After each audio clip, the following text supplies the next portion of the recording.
बिस्मिल्लाहिर्रहमानिर्रहीम, अस्सलाम वालेकुम। आज का जो हमारा नेक्स्ट टॉपिक ऑफ डिस्कशन है वो है रोटेशनल काइनेटिक एनर्जी। देखिए, इससे पहले आप पढ़ के आ चुके हैं कि ये काइनेटिक एनर्जी क्या होती है। आपको पता है कि अगर कोई भी बॉडी मूव कर रहा है यानी इन स्टेट ऑफ मोशन है, तो जो मोशन की वजह से एनर्जी होती है उसी को हम क्या कहते हैं, काइनेटिक एनर्जी। अब मोशन किस तरह की, अगर कोई बॉडी स्ट्रेट पाथ में मूव कर रहा है, स्ट्रेट पाथ में मूव कर रहा है, तो उसके पास कौन सी एनर्जी होगी, उसके पास जो एनर्जी होगी वो ट्रांसलेशनल काइनेटिक एनर्जी होगी। लेकिन हमने तो पढ़ना है रोटेशनल काइनेटिक एनर्जी। तो देखिए, वर्ड से भी आपको अंदाजा हो रहा है कि अगर कोई बॉडी रोटेट कर रहा है यानी रोटेशनल मोशन कर रहा है, जैसे पंखा हो गया, पंखा क्या कर रहा है, रोटेशनल मोशन करता है। अब उसके पास जो एनर्जी है वो कौन सी एनर्जी है, वो रोटेशनल काइनेटिक एनर्जी है। तो याद रखें, रोटेटिंग बॉडीज के पास जो एनर्जी होती है उसको हम क्या कहते हैं, रोटेशनल काइनेटिक एनर्जी। और वही रोटेशनल काइनेटिक एनर्जी हमने क्या करनी है, फाइंड करनी है। तो सबसे पहले थोड़ा सा लीनियर और रोटेशनल मोशन को में जो क्वांटिटीज हम यूज करते हैं उनको दोबारा से डिस्कस कर लेते हैं। वैसे तो हम तीनों जो पिछली वीडियोस हमने बनाई हैं उन तीनों में हमने डिस्कस किया है, क्योंकि हम जो इस चैप्टर में चीजों को डिस्कस कर रहे हैं वो सर्कुलर पाथ में कोई बॉडी मूव कर रही है, स्पिन मोशन कर रही है, रोटेशनल मोशन कर रही है, उनको हम डिस्कस कर रहे हैं। ठीक है, तो थोड़ा सा दोबारा से इनका कंपैरिजन देख लेते हैं। उन्हीं के नीचे से ये फार्मूला निकलेगा, हाफ जो रोटेशनल काइनेटिक एनर्जी का हाफ आई ओमेगा स्क्वायर। अब किस तरह से निकलता है वो चीज देखते हैं। देखिए, पहले यहां पर लीनियर मोशन जल्दी से इसको हम डिस्कस करते हैं क्योंकि पहले भी हम इसको डिस्कस करके आ चुके हैं। तो रोटेशनल मोशन, अच्छा, लीनियर मोशन में हम क्या करते हैं, डिस्प्लेसमेंट लेते हैं, और रोटेशनल मोशन में हम क्या करते हैं, एंगुलर डिस्प्लेसमेंट लेते हैं। ऐसा ही है, लीनियर मोशन में हम लीनियर वेलोसिटी को लेते हैं, रोटेशनल मोशन में हम एंगुलर वेलोसिटी लेते हैं। इसमें एक्सेलरेशन, इसमें एंगुलर एक्सेलरेशन, और इसमें हम लेते हैं मैस, और मैस की जगह यहां पर कौन ले लेता है, मूवमेंट ऑफ इनर्शिया। जो काम लीनियर मोशन में मैस करता है वही काम है रोटेशनल मोशन में मूवमेंट ऑफ इनर्शिया करता है। यहां पर हम क्या लेते हैं, फोर्स, और यहां पर जो फोर्स का काम करता है वो कौन होता है, वो टार्क होता है। ऐसा ही है ना। और फोर्स का फार्मूला क्या होता है, F is equal to ma, और टार्क का फार्मूला क्या होता है रोटेशनल मोशन में, tau is equal to I alpha. यानी कि मैस की जगह कौन ले लेता है, मूवमेंट ऑफ इनर्शिया, एक्सेलरेशन की जगह कौन ले लेता है, एंगुलर एक्सेलरेशन, फोर्स की जगह कौन ले लेता है, टार्क। ऐसे ही है, तो F is equal to ma, और यहां पे tau is equal to I alpha हो जाता है। सेम इसी तरह यहां पर लीनियर मोमेंटम का फार्मूला क्या था, P is equal to mv।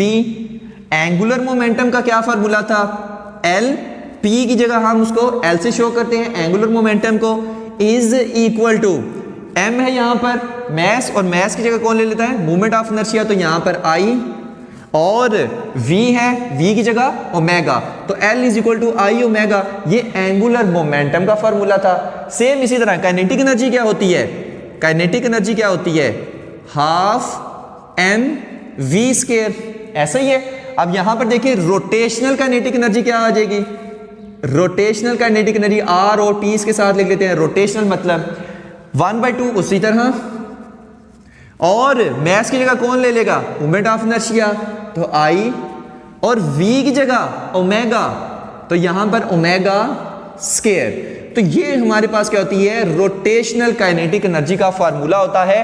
Kinetic energy rotational is equal to 1/2 I omega square. तो इस तरह से ये क्वांटिटीज इस चैप्टर में आकर चेंज हो रही हैं। तो इस हाफ आई ओमेगा स्क्वायर को हम डिराइव कैसे करते हैं वो चीज देखते हैं। इस टॉपिक में हमने यही देखना है कि काइनेटिक एनर्जी रोटेशनल का ये जो फार्मूला है हाफ आई ओमेगा स्क्वायर, ये हम डिराइव किस तरह से करें। ठीक है, इसके लिए हमने क्या करना है, एक स्फीयर कंसीडर करना है, कोई भी स्फीयर है, ठीक है, और स्फीयर के क्या कर रहा है, अपने एक्सिस के गिर्द रोटेशनल मोशन कर रहा है।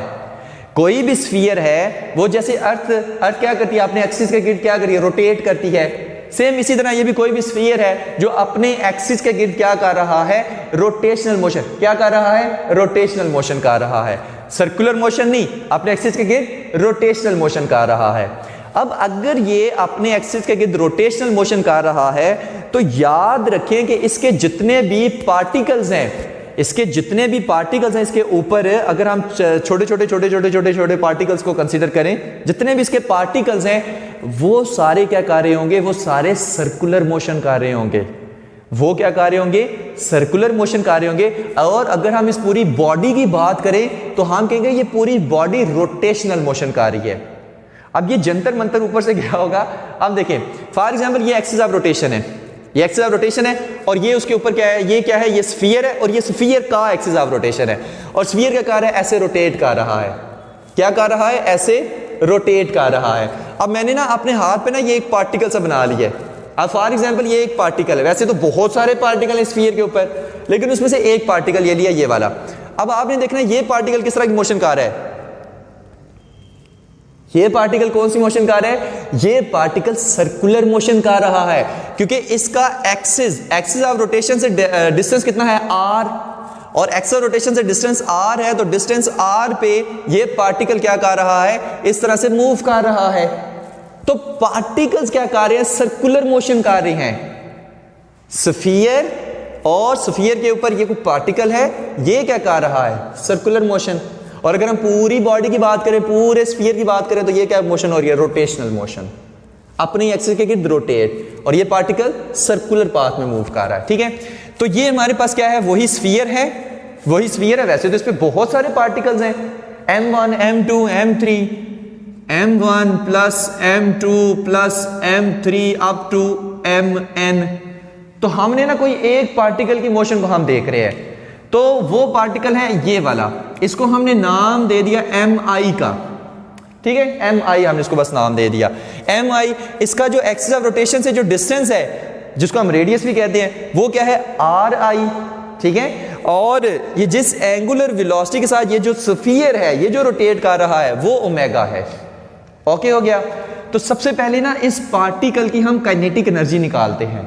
इस पार्टिकल की क्या निकालते हैं, काइनेटिक एनर्जी। काइनेटिक एनर्जी का फार्मूला क्या होता है, kinetic energy is equal to half M V square. सही है।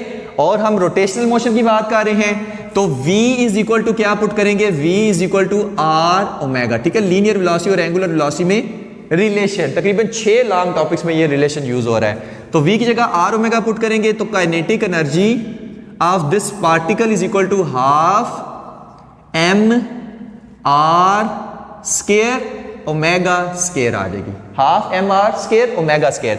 अब m के साथ क्या लगाना है, i लगा देना है, क्योंकि हमने i इसको कंसीडर किया, r के साथ i, ओमेगा के साथ i, m i r i square omega i square, ये इस पार्टिकल की काइनेटिक एनर्जी निकल आएगी। ओके हो गया। अब अगर हम पूरी बॉडी की रोटेशनल काइनेटिक एनर्जी निकालना चाह रहे हैं, गौर से सुना इस वर्ड को, अगर हम पूरी बॉडी की जो रोटेशनल काइनेटिक एनर्जी है, रोटेशनल काइनेटिक एनर्जी अगर हम वो निकालना चाह रहे हैं, तो उन सारे पार्टिकल्स जो उस बॉडी के ऊपर हैं, उन सारे पार्टिकल्स की काइनेटिक एनर्जी निकालेंगे, उन सारे पार्टिकल्स की काइनेटिक एनर्जी को प्लस करेंगे, तो उस पूरी बॉडी की रोटेशनल काइनेटिक एनर्जी निकल आएगी। अब किस तरह से, वो चीज देखते हैं। तो kinetic energy rotational, kinetic energy rotational is equal to, पहले ना फॉर एग्जाम्पल जो पहला पार्टिकल है 1/2 m1 r1 square omega 1 square, plus दूसरा कोई है 1/2 m2 r2 square omega 2 square, और इस तरह बहुत सारे पार्टिकल हैं 1/2 mn rn square omega n square. Okay हो गया। यानी कि सारे पार्टिकल, जितने भी उसके ऊपर पार्टिकल्स थे, उन सब की मैंने काइनेटिक एनर्जी निकाली, उन सब को मैंने प्लस कर दिया, तो इस पूरी बॉडी की रोटेशनल काइनेटिक एनर्जी निकल आएगी। ओके हो गया, आर और टी से मैंने इसको शो कर दिया। अब यहां पर देखें, मैंने पहले भी बताया था कि कोई भी बॉडी, अगर पहले तीनों टॉपिक में बता के आ चुका हूं, कोई भी बॉडी अगर रोटेट कर रही है या सर्कुलर पाथ में मूव कर रही है तो उसकी एंगुलर वेलोसिटी कभी भी चेंज नहीं होती, उसकी एंगुलर वेलोसिटी कभी भी चेंज नहीं होती, यानी ओमेगा उसका कभी भी चेंज नहीं होगा। ओमेगा सारे पार्टिकल्स का एक जैसा होगा क्योंकि वो एक जितना डिस्प्लेसमेंट आगे आगे कवर करते जा रहे हैं, तो सबकी जो एंगुलर वेलोसिटी होगी वो सेम रहेगी। तो यहां पर जो मैंने लिखे ना ओमेगा 1, ओमेगा 2, ओमेगा n, ये मैं साथ से 1 और 2 और n इसके साथ से खत्म कर रहा हूं। ओके, जस्ट समझाने के लिए आपको पहले 1 to n लिखा था कि हम इसको खत्म करेंगे क्योंकि एंगुलर वेलोसिटी इनकी सेम है। तो यहां से फिर मैं क्या कर सकता हूं, ओमेगा स्क्वायर को कॉमन ले सकता हूं, ऐसे ही है। ओमेगा स्क्वायर को कॉमन ले लेंगे, 1/2 को बाहर ले लेंगे।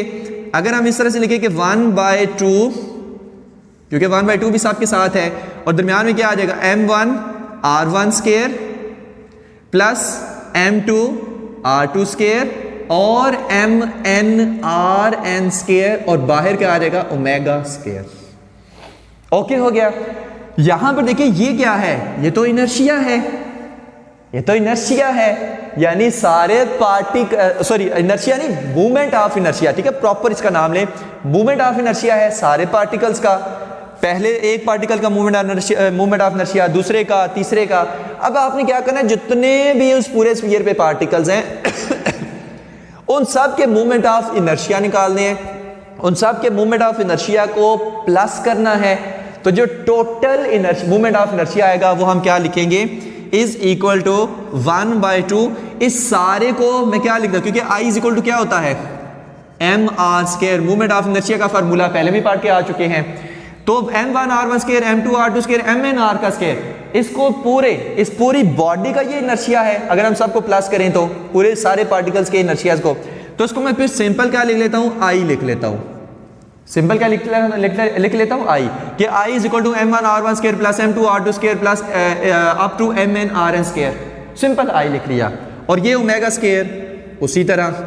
तो ये हमारे पास क्या है, काइनेटिक एनर्जी रोटेशनल है। ये फार्मूला हम कब से डिराइव करने की कोशिश कर रहे थे। तो ये था हमारे पास formula kinetic energy rotational. Next video में इंशाल्लाह हम डिस्कस करेंगे कि डिस्क और हूप की रोटेशनल काइनेटिक एनर्जी को हम किस तरह से फाइंड कर सकते हैं। तो ये था हमारा आज का lecture. Thank you very much. Allah Hafiz.